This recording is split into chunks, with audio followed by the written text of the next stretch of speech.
Okay, great. Welcome everyone. Thank you for attending tonight's event. I'll just make an introduction to Assaaad, and I'd like to thank Assaaad for joining us this evening. I know it's actually a lot later there where you are than it is where we are, so we obviously very much appreciate you taking the time out and staying up till the middle of the early hours to talk to us. And just to introduce Assaaad to anyone who isn't aware, Assaad Razzouk is a clean energy entrepreneur. He's the host of the Angry Clean Energy Guide podcast. He wears several hats.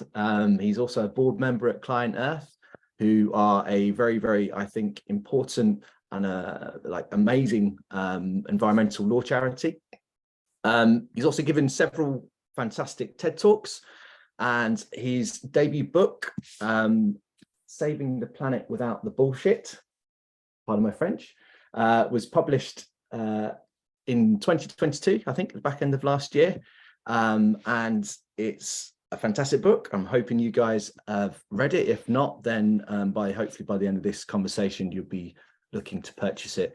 And we're here to ask Assaaad some questions on the book, and then hopefully get some questions in from everyone who's attending at the end, if that's okay with you. So the first question has to be, obviously, the title of the book is perhaps slightly controversial, even provocative, some might say.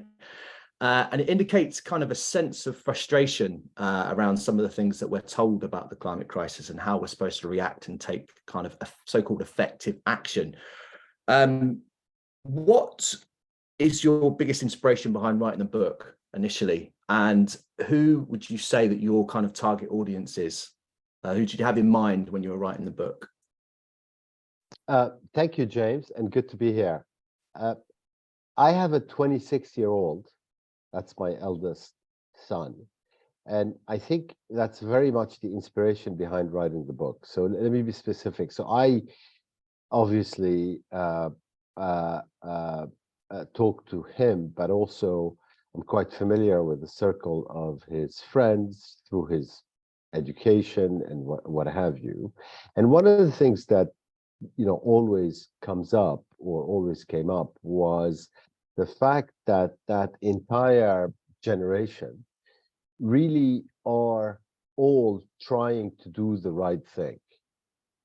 But at the same time, they are so bombarded with noise that it's very hard for them to either know what the right thing is or to feel that they're making a difference.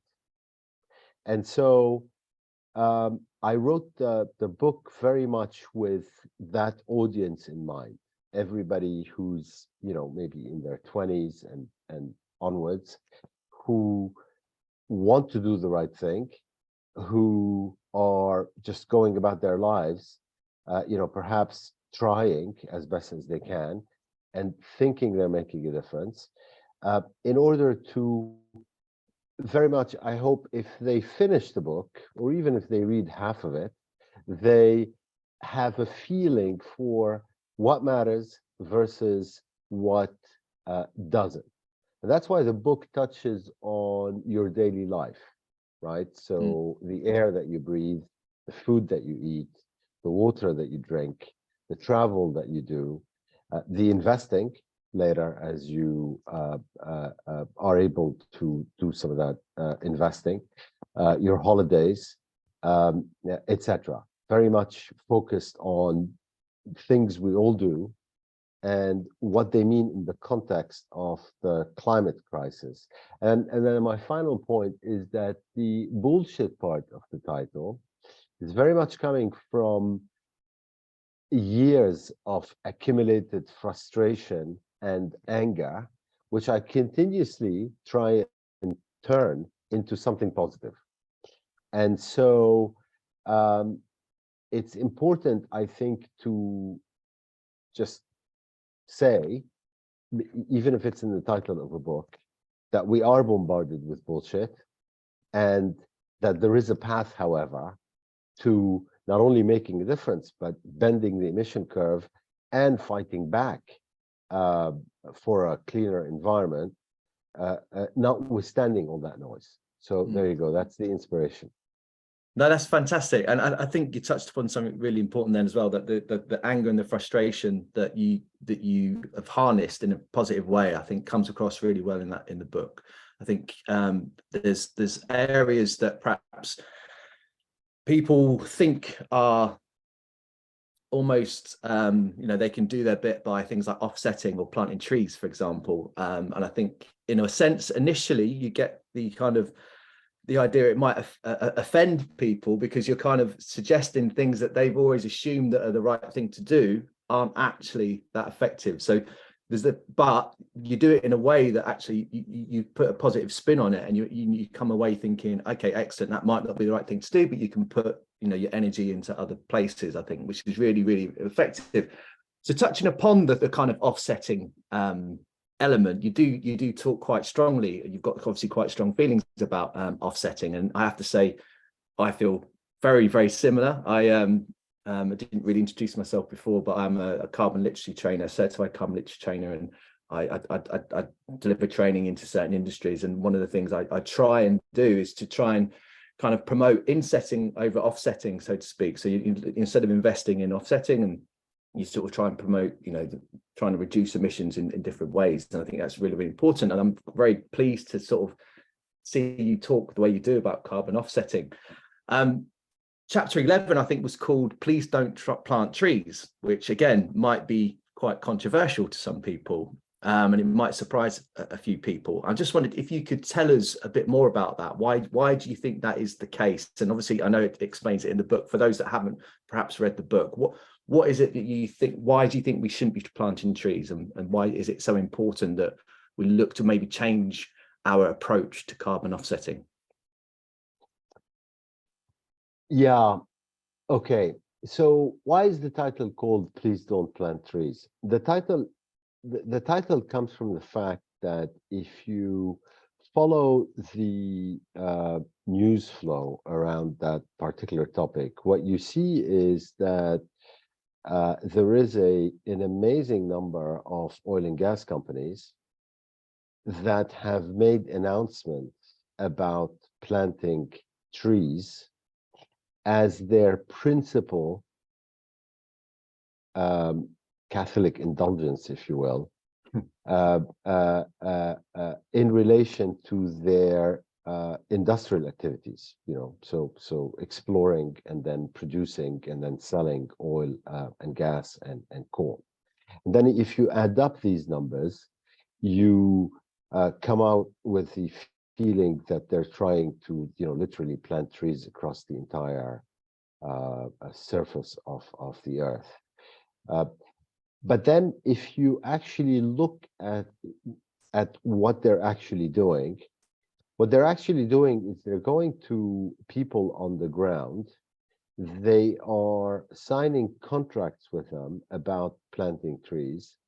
They are then waiting until a verification mechanism signs off on some conceptual planting trees program, and then they are receiving, against cash payments, carbon offsets representing the CO2 that was captured, allegedly, or mitigated by these trees. However, we all know that if you plant a tree, you don't actually mitigate the impact of climate change unless that tree is from the right species, in the right place, taken care of correctly over the course of decades and decades. And that is almost never the case. However, that aspect, which I was very happy to start reading about in 2023, occasionally in newspapers, isn't something that's out there in the public domain. So the title isn't about whether you and I should plant a tree in our garden if we have one. Of course we should plant a tree because it's psychologically a very good thing to do. and it is a minor contribution, but a positive one, to general well-being. It's more about so my approach, and as you read the chapter, one can see that, was to say, look, there's an enormous amount of bullshit around this plant a tree thing, and you have to view it with extreme suspicion. Now, on the carbon offsets, if I may, I have been so this book is written by an activist, me, who's also a chief executive of a company, right? It's a little bit unusual because it's not written by a climate scientist or academic or a journalist. But in my capacity in the corporate world, I have seen a lot of these things firsthand. Because when I first entered the space, for example, it was in the carbon offsetting business. Okay. Right. At the time, back in 2005, the world had ratified the Kyoto Protocol. We all thought that was an amazing thing. That was a great thing. And so we went in genuinely believing and innocently believing that that was the way to go. And then that whole system that the Kyoto Protocol created collapsed on our head. And we effectively learned the hypocrisy that's embedded in that carbon offsetting. And so today, let's say you're taking a flight. If you actually buy a carbon offset from your airline, or if you buy a carbon offset from Shell at a petrol station, I think the point of that chapter and another one, there's two of them on that topic, is that you have actually made absolutely zero difference. And please do not spend your money buying carbon offsets on a voluntary basis for any reason. I just thought that message needed to be out there based on both my research and my personal experience in the space. No, excellent. And like I say, it was really kind of welcome to my ears, that's for sure, or to my eyes, should I say, when I was reading it. And I think recently there seems to be a bit of an expose slightly on the offsetting market, which I'm sure you're sort of pleased to see as well. So yeah, it was definitely, for me, it's the idea that certain organizations, you can pay very, very little amounts, as you mentioned in the book, as little as £2 potentially to offset a ton of carbon, which is just, potentially ludicrous. And you people can almost carry on as normal. And I think that's a really dangerous message to give. And yeah, as you say, I think you've explained it's not the fact that we shouldn't be planting trees as such. You have to do it, but obviously in a sort of a structured and correct fashion, but it's not an excuse to sort of carry on as normal. And not only that, it's a huge kind of greenwashed campaign as well that can also make people and organizations lots of money, which I think, yeah, it's really well outlined in the book, I felt. Thank you. And going on from that, the following on from that kind of message, I suppose, the misinformation around these kind of topics. When I talk to people about renewable energy, it's becoming more common, I have to say, that people question the validity, the efficiency, the difficulty with storing and transporting the energy, the embedded carbon that's involved potentially in things like wind turbines, and the fact that they apparently can't be recycled, which I know you speak about in the book.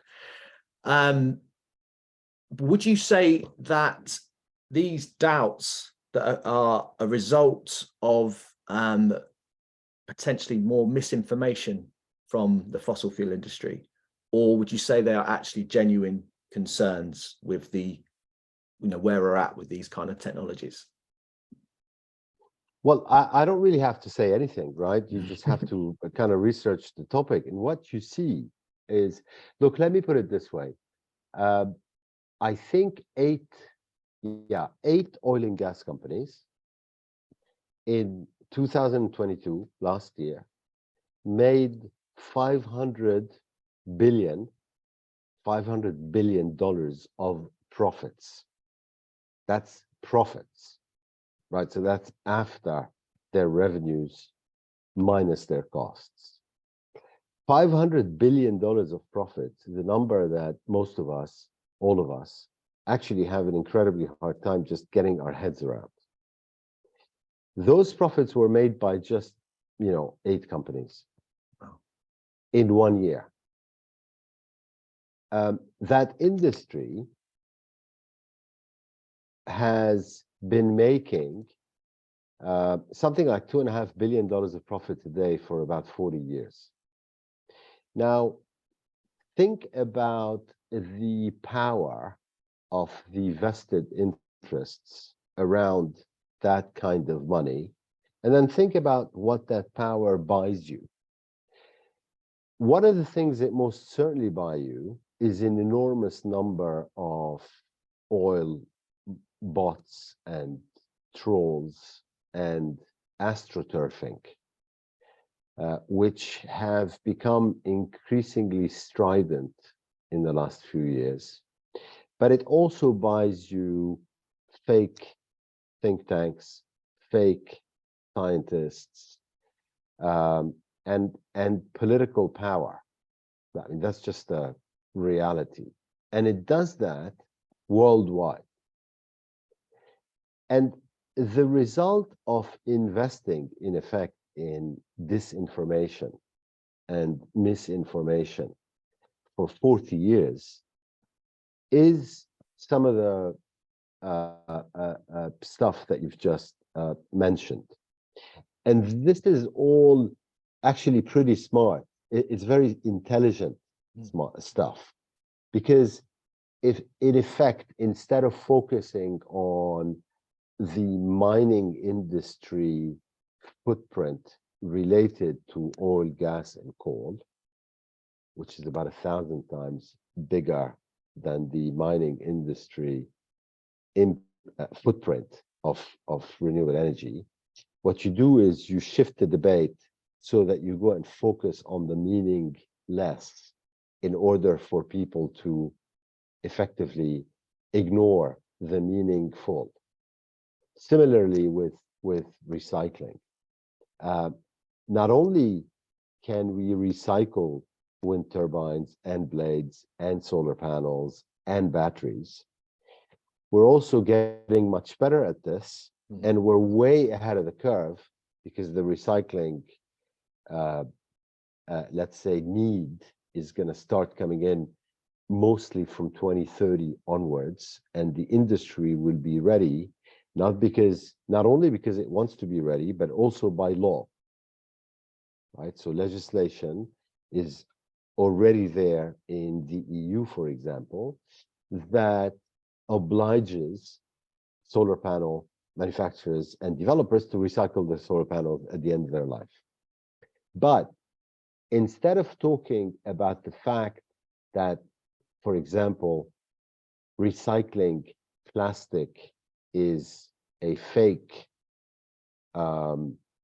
feeling good thing so that we all consume more plastic, let's talk about recycling, again, meaningless recycling arguments to stay away from the meaningful. And that type of propaganda technique, because I mean, that's what it is everywhere in the climate space, right? It's all about spreading that kind of information to deflect the public's attention, or to lose the public, or to have the public lose interest in the entire debate, and then equate two things that are anything but equal. I hope that made sense, but that's where all that stuff is coming from. Absolutely. I think it's, it's become more and more apparent that there has been a sustained and deliberate attempt at spreading that sort of seed of doubt in, to become part of the kind of pop sort of social consciousness, really. And I think in your book you do talk about that and how we can kind of avoid it as well, really, how we can try and avoid it. And I think it's a really good insight into the kind of the history and the sort of the psychology behind how it's happened as well, I found. And I think it was, yeah, it's if anyone has kind of any doubts about renewable energy, for example, and I, like I say, I get questioned on the kind of efficiency on it, and I'm sure you'll be the first person to say, it's not perfect in lots of ways. There's obviously early technologies that still need developing and still need investment, but as you've outlined in the book, the fact that people like Shell, people like BP are investing lots of money now in renewable forms of energy. How do you see their involvement in renewable energy? How do you think that will be eventually a positive? Is it by default? Do you think it's a positive thing, or is it inevitable? Do you think their influence in that area will be good for the kind of expansion of renewable energy, or do you think it will somehow corrupt it in certain ways as well? Okay, just a couple of points. The first one is they're not investing a lot in renewable energy. Okay. So if you look at what they are actually investing in, renewable energy in no case accounts for more than single-digit %. Okay. As a matter of fact, over 90% of their investment, and in some cases 99% of their investments, are still in oil, gas, and coal. That's the first point. The second point is that the DNA of these companies, which is about extracting stuff from the ground, right, is not a DNA which is reformable, because what they should do is completely logical, which is to start winding down, or at least, start by no new oil, gas, and coal, right? Which none of them are doing. They're all still doing new oil, gas, and coal, even though we have an enormous body of science that says you really have to stop that. So what they should do is no new oil, gas, and coal first, and then start phasing down their oil and gas operations over a couple of decades. So, and they all know that, right? These are very smart people who know what they're doing, basically. Instead, what they're doing is they are pretending to make some efforts on renewables, while actually showing their colors more and more each year in terms of their total focus on oil, gas, and coal. And it's not going to finish very well for them or their shareholders. And we've got the famous horse and car analogy that kind of applies here, which is that none of the horse buggy manufacturers actually turned out to become car manufacturers. I think only one of them did, even though there were thousands. And the reason they don't is because of that DNA. So I'm very much, at the coalface, so to speak, in this area, since I am in the renewable energy business, and I just don't see. I mean, they're there and they have a lot of money, so they make a lot of noise. I'm talking in renewables, but if you look at what they're actually doing inside the tent, there's nothing going on almost in terms of going green or the energy transition. There's just a lot of words. There's big public relation machines, and there's a lot of money oiling those public relation machines. Absolutely. Excellent. So would you say that the technologies like carbon capture technologies, for example, is that a genuine attempt at kind of reducing emissions or removing emissions, or is that again another kind of example of the oil industry trying to find excuses to carry on as normal, per se? You know, James, I mean, once again, I don't really have to say anything. The kind of facts speak for themselves. Carbon capture and storage doesn't work. Carbon capture technology does not work in real life. It's most likely not going to work. And probably most importantly, we don't actually need it except for oil and gas to stick around. So right this second, we could power the entire world with renewable energy and storage without any need for carbon capture and storage if we actually went out and did it. So the problem is that we're not doing it, and there are a few techniques that are used in order, again, to confuse the debate, and which I do expose mostly in my book. I mean, you know, the territory you have to cover is so huge if you want to expose everything that it's daunting. But carbon capture is one of those. It's what I call a fossil fuel con, basically, right? It's there to justify the continued use of fossil fuel, and it's sold literally as a product to politicians so that they then regurgitate it to the public. But we don't need it, and it doesn't work. Any kind of hydrogen other than green hydrogen is in the same category. And frankly, plastic recycling is also in the same category. We don't really recycle plastic. It's just, you know, plastic recycling bins are just ridiculous. Only 7% of plastic has ever been recycled, and most of it is manufactured in a way that cannot be recycled. But it's 99% made with oil and gas, and so it's very convenient for people to think that they're recycling, and therefore for their, I don't know, local governments or, you know, whoever it is, to sell them the idea that they're recycling, and that's what the world we live in. But it's just ridiculous, and it's in the same category of carbon capture. The other one, another one of my favorite, is sustainable aviation fuels. Excellent. You know, you can see the name is beautiful, right?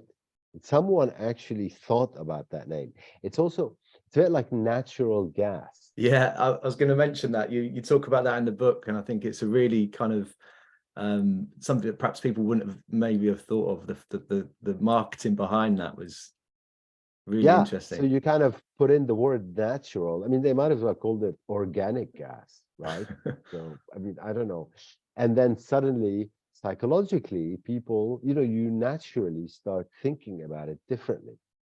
But that's what it is. It's just words. It is fossil gas. Doesn't matter what you call it, natural or organic. You know, so I did my best to just go through the stuff, you know, one by one, and try and bust these myths. Absolutely. So moving back to, you say the book was written for the kind of concerned individual, I suppose, about climate change, and you know, some of the sort of preconceived opinions that might be effective in terms of actions that we can take. One thing that I've noticed in the book that you promoted was like the importance of sort of active citizenship, or becoming a bit more of a citizen, an active citizen. And you gave some really great examples of how that has actually taken place effectively, particularly lobbying the fossil fuel industry in Canada, and a really great example in America that you gave as well. You also praise groups such as Extinction Rebellion, who are obviously a climate action group. Do you encourage people to get actively involved in things like protesting? And how do you think, for example, in the UK at the moment, there's a proposed policing bill which could potentially affect people's willingness to engage in protesting? And do you think we should be concerned about the bill? And if so, what can we or should we do about it? Okay. I think this is a very important question because, you know, once you've busted the myth of what doesn't work, it's quite important to say, look, there's a lot of things that do actually work. And in fact, the space has an enormous amount of positive news, which needs to be communicated. Yeah. So on the positive news front, which is related to communication, is critical, right? So you have to talk to people around you, your circles, and you have to communicate in using whatever means are available to you about this issue. And sometimes I find climate change to be slightly too conceptual. So it could be just clean air, right? I mean, let's start with clean air because it's the same thing at the end of the day, but it's a much simpler concept. I mean, people don't know that 99% of humanity is walking around breathing dirty air. So we've got to communicate the good stuff that's being done, and there's an enormous amount of it. In my case, you know, I've got a Twitter thread that's been running for 3 years. I send one every Sunday, and it has in 240 characters the kind of the good climate news of the week. So you know, the 5 or 6 things that happened this week that do make a difference in terms of climate change. So communication is one of those. Now, the other one, which you alluded to, or one of the other ones, is citizenship, active citizenship, and protest. Now, look, I don't really like the word protest because it's got negative connotations. Okay, but okay, we have to use it, so we could use the word protest. But yes, I mean, obviously people should protest. You know, protest has been with us for thousands of years. Extinction Rebellion didn't invent protest. Of course. And governments have always tried to stop protest because they don't really, you know, once you get to government, you don't really like it. And there's always some fantastically intelligent intellectual arguments as to why this particular bill or that one is just in the interest of the nation. And this has also been with us for thousands of years. And if you go back to the days of the fight for women to vote, it was the same story, right? You know, nonetheless, it didn't stop people protesting because the issue mattered. And the best example I have about this is actually very far from the UK. It's in China. I mean, this president of China, Xi Jinping, literally had to come out with the concept of an ecological civilization and then implement it super seriously because protests in China about the environment, and we're talking China, right? So they got a lot of laws on their books that say that you can't do that. At one point, China was running over 100,000 protests. Wow.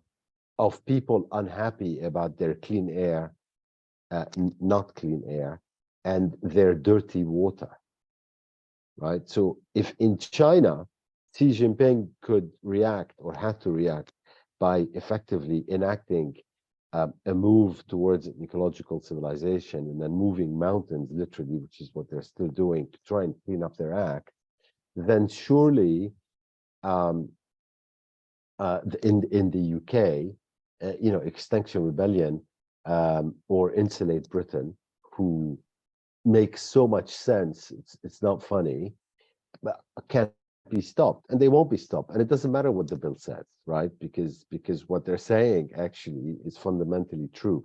Now they have to find a balance between impact and upsetting the general public. And it's a very difficult balance to find if you don't have the media on your side, right? And as you know, in the UK in particular, we have some,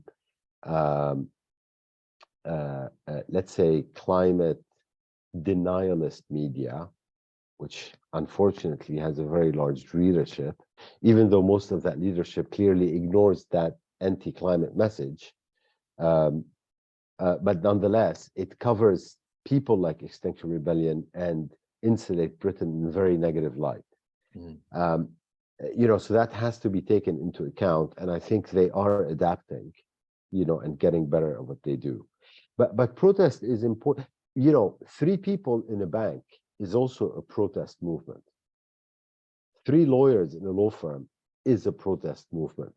3 supermarket cashiers are a protest movement. It doesn't have to be labeled and big and huge. Everybody can make a difference, just not so much on their own. They have to they have to do it, in circles. But circles can be small. And the final thing I would say on this topic is one of the most important places to make a difference is at work. It doesn't matter which industry it is, because climate and the environment are not things that we just kind of park at the door when we go to the office and then pick up when we leave the office at the end of the day. They are actually things that what we do at work can impact. I mean, work is probably the biggest impact space for making a difference for most people. And it can start at the cafeteria. Things like banning plastic, or paying attention to how a company is behaving, or a supermarket, or a hospital, or a law firm, or what have you, and then effecting change from within. Because some of the most powerful actors in the world, or actually the most powerful actors in the world, are all companies. But I'll pause there. No, that's great, and I think that's you've covered some. Well, I think answered that really well and encouragingly well as well. I think, I suppose people do feel very hopeless at times when it comes to engaging in climate action, and I think a couple of things that you mentioned. One, just leading on from what you've said there, I think there's a great organization called Project Drawdown that talk about the importance of top-down action, middle-out action, and bottom-up action, I suppose, in terms of how we need to find solutions. And I think what you've mentioned there is individuals don't necessarily have to be at the bottom of that, necessarily. Bottom-up movements are very, very important, and history has taught us that with all sorts of effective movements in the past. But I think you've raised the point of, you don't have to necessarily be on the streets or glue yourself to, motorways and cause potential disruption in that fashion to actually make a big difference. And that can come from that middle out action, can't it? And it can come from, a small group of you with the ideas to introduce certain, actions within your organization. And it's quite empowering to think that you don't have to be a CEO of an organization particularly, or you don't have to be a politician, to start making a difference. And I think that's, something that in the book, I think it came across really well. And equally, you don't have to be an extreme activist either to kind of make a difference. So I think you can be. But you can be, yeah, absolutely, you can be. But I think sometimes some of the barriers to people taking action are that kind of fear that, or upsetting people, that, the media have kind of portrayed it in the sense that, Insulate Britain is a prime example. I feel that the media coverage for those guys was horrendous, and like the fact that there's several members have actually received prison sentences. It sort of gives the impression that it kind of,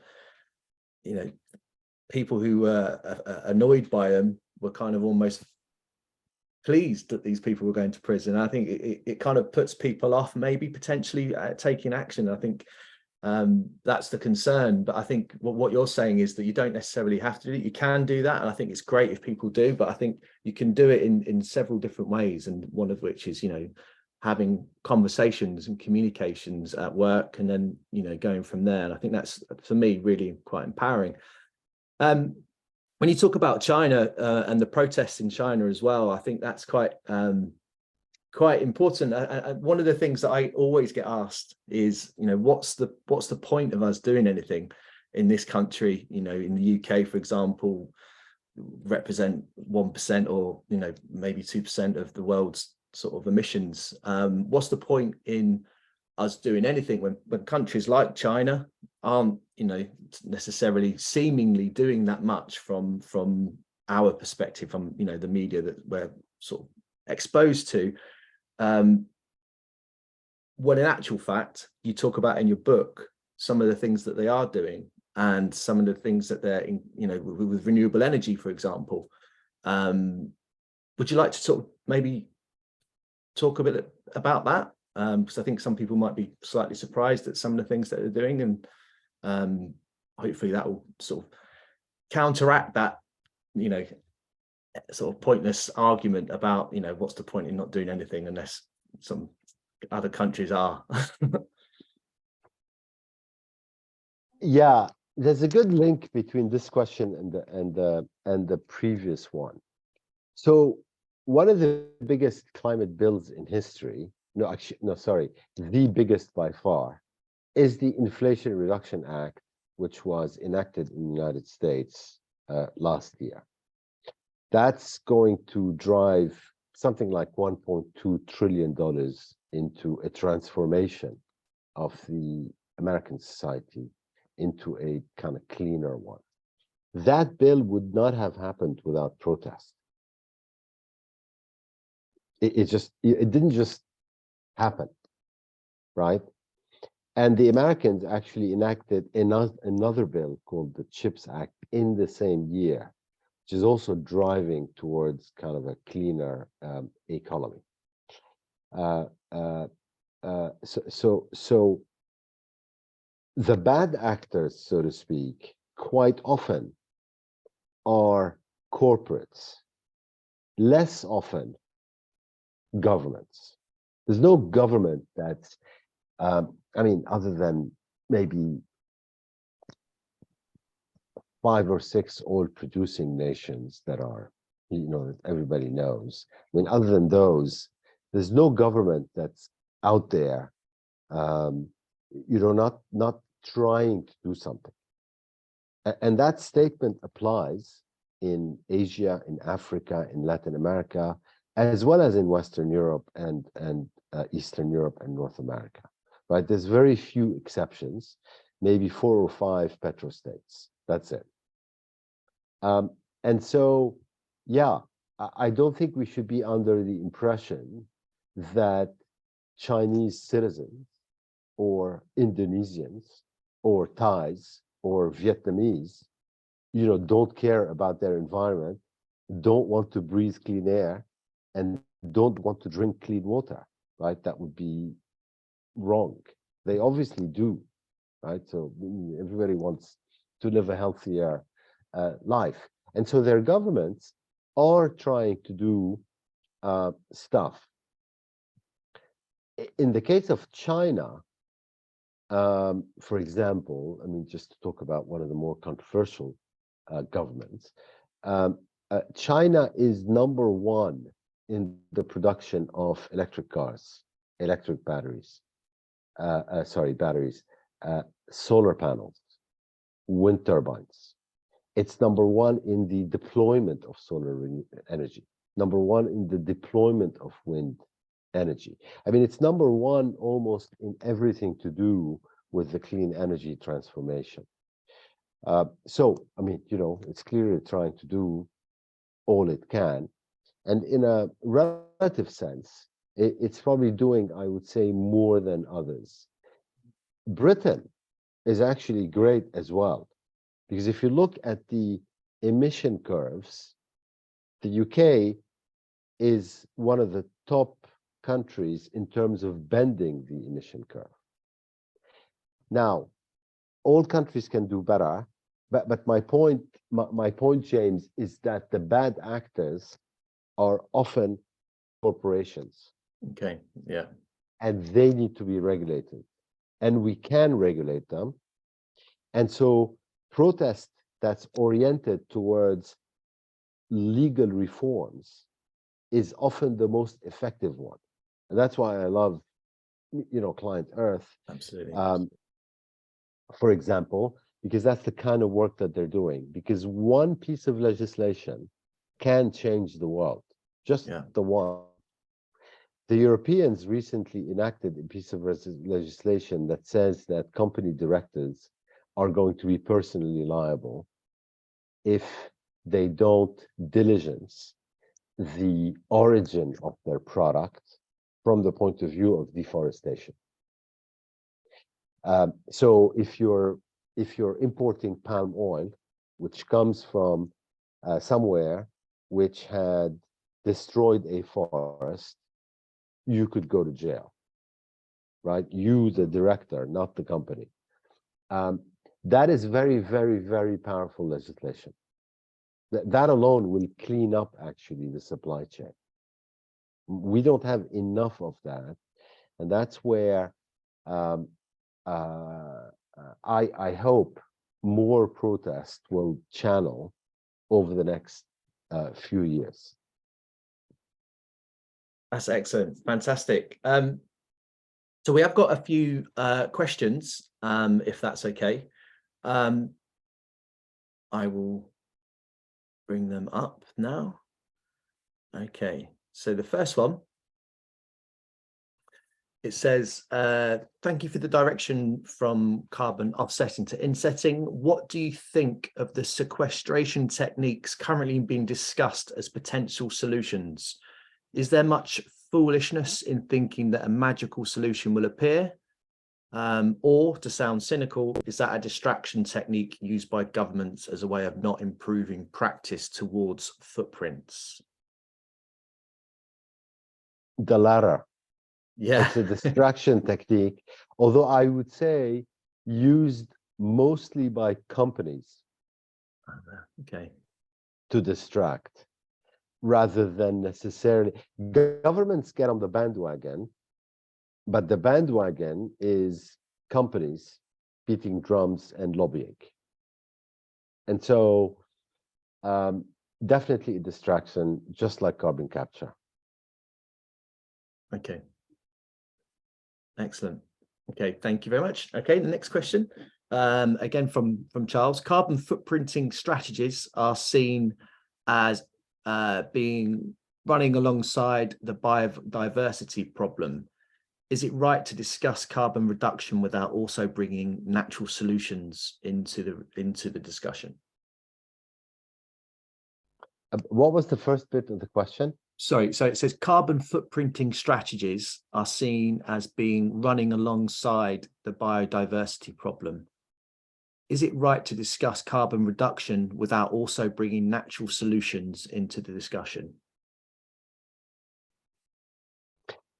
Well, I mean, thanks for the question. I mean, I think we have to discuss and bring solutions to everything, right? It's not a trade-off, so to speak. Now, in terms of natural capital, there are some very, very complicated issues and challenges there, and we have to try and solve them. In the book, focus mostly on reversing deforestation. So what are the drivers, and what do we do about it? And when we try and do something about it, what is it that matters, and what is it that doesn't? That is far more important than the time that we waste computing our carbon footprint, and then, for example, trying to do something about it through offsets, which is completely meaningless and has no impact in the real world. But I do think we have to tackle all these things. It's not one or the other, while paying attention to the most important levers, which are generally top down, right? So systemic change rather than bottom up change, to make the biggest difference possible in the shortest possible amount of time, because the clock is ticking. in the sense that warming, we can always make it better, which is why we should never give up, because 3.1 degrees of warming is better than 3.2 degrees. I mean, it's a disaster, but it's still better than 3.2 degrees. And so everything matters all the time. Of course, yeah, absolutely. That's and it's a really important point to stress. It's not like if we, don't meet 1.5 that we just have to give up. It's every single bit of warming matters, doesn't it? Absolutely. Okay, great. So there's a couple more questions. That's right. Will an ebook or audio version of your book be made available? To the best of my knowledge, the audiobook should be coming soon. I'm not sure what an ebook is. I think it's maybe a Kindle version potentially. That exists. Oh, it already. exists. Okay. Yeah. Excellent. And so there is already an ebook. The audiobook, from what I understand, we authors have very little influence over publishing houses. Okay. So to the best of my knowledge, there is an audiobook coming. Excellent. Okay, fantastic. Excellent. And another question is, what about CC and S? So I'm assuming it's carbon capture and storage that takes CO2 from the air as being piloted in Iceland versus CC and S that simply scrubs CO2 from fossil burning industry. So I'm assuming, I think the question is more sort of direct air capture against some of the other alternatives, which is like BECCS, I'm assuming, or I think it's basically in a comparison. What do you think? And I know your opinions on. We've obviously kind of spoke about carbon capture and your view on that. So I think that I kind of know the answer to that already. Yeah, I did a podcast episode, I think, on that topic. Look, basically, they're both greenwashing. Okay. If promoted by the oil and gas industry. Mm-hmm. What is not greenwashing, because it's not promoted by the oil and gas industry, is at such a small scale, and it will remain at that scale, that it's probably not worth investing money in it, because that money is better invested in solutions that make a bigger impact. Excellent. It's similar to sort of what you talk about in nuclear power as well, in the book, in terms of the investment and the cost that's involved to kind of make nuclear power as effective as we need it to be. It's better to kind of invest in other areas, such as renewable technologies potentially. Yeah, nuclear power doesn't scare me, right? Okay. Nuclear power is fine. However, it's a fact that we are not building nuclear power plants, and that the one or two that we're building take 20 years to build. I mean, these are just facts. So therefore, why bother, right? We have solutions that we can do that don't have some of the challenges of nuclear power, that are super fast and can happen now, like literally now. So why go for something that will give you a result in 20 years when by then you would have locked in even more warming? Absolutely. Right. But so if we had continued to build nuclear power back in the 50s and 60s, we would have been much better off today. There's no question about that. But we didn't. The supply chain disappeared. And so now we don't actually know how to do them.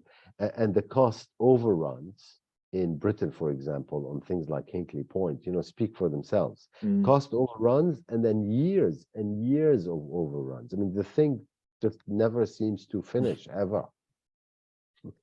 Yeah, and the costs are obviously skyrocketing all the time as well, which is another part of it. Okay, fantastic. So I think, like I say, as part of the narrative in the book, there is that kind of frustration. There is that kind of criticism of certain proposed solutions. But I think overall, there's a real kind of room for positivity or optimism, at least.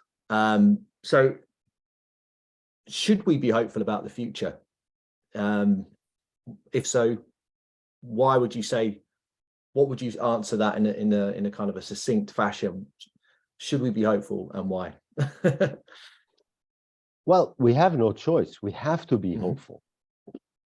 We have to be optimistic, and we have to